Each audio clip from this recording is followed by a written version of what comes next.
parent wants the best for their children, and teacher-parent conferences are a vital opportunity to connect and ensure everyone's on the same page.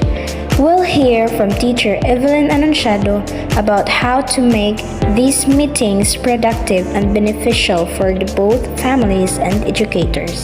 So, all in all, 16 years in teaching service. Pag-address ang mga concerns, no? Na wala man diya ang parents. Ano yung pagkaroon ng parents? We are the student from Benavides Community College, and we are here to conduct an interview about the PTCA meeting. So, before we formally start our interview, let me introduce myself first, ma'am. So, I am Lovely Fendi, and I'm with my partner. And nice to meet you. And can you please also introduce yourself, ma'am? Hey, good afternoon. So, I am Evelyn Ananciado, married and staying at Latesburg, Nabanggaw. So, I am 11 years in public school and 4 years in private. 1 year for being local play. So, all in all, 16 years in teaching service. Nice to hear, ma'am. So, we prepared some question here, ma'am. So, the first question is, what is the main purpose of PTA meeting? So actually, the main purpose of the day meeting is to strengthen the bond of parents and teachers. No? So it can establish rapport among parents, and it can build also the strong foundation of the link of between parents and the school.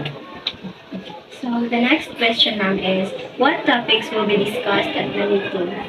Okay, so there are many topics. It depends upon the concern, no, or the issue, the point of the teachers as to where to address the issue, no, or the concern.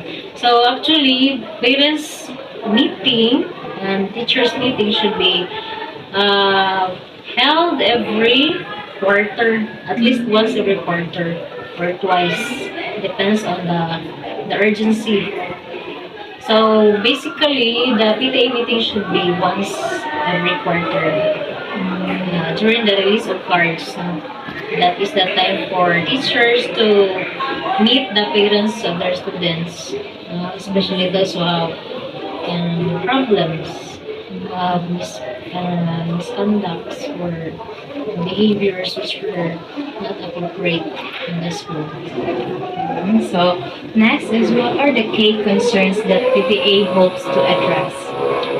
Number one key concern is the problem, the irregularities of the students. Because there are students who are doing inappropriate works in school, such as always coming to school late, that's tardiness, and always cutting classes. And there are also students who are acting or having gitawag na to misconducts. Example lang ha, mag-inom-inom, sulod sa eskwelahan, bahong sigarilyo, sulod sa klase, or the use of illegal drugs, or it could be gambling also. So those students who committed inappropriate behavior, so they are the main concerns of the teachers or the advisors. So if there are such students who are doing such inappropriate behavior, so the advisor or the concerned teacher should call the attention of the parents. So what resources or materials will be shared at the meeting? Resources is basically first we have educational resources. It could be books, if any. Educational materials such as bond papers. It could be ball pens, chalks, basically. And there's such time when teachers also impose or, shall we say, open information to parents regarding financial matters, because there are cases that advisors will present a classroom project. Depends on the needs of the room. Example, TV, smart TV in every classroom, because that is the basic need of the students. Because teachers are aiming for the best education of the students. So, television is a must in the classroom. That's one of the point.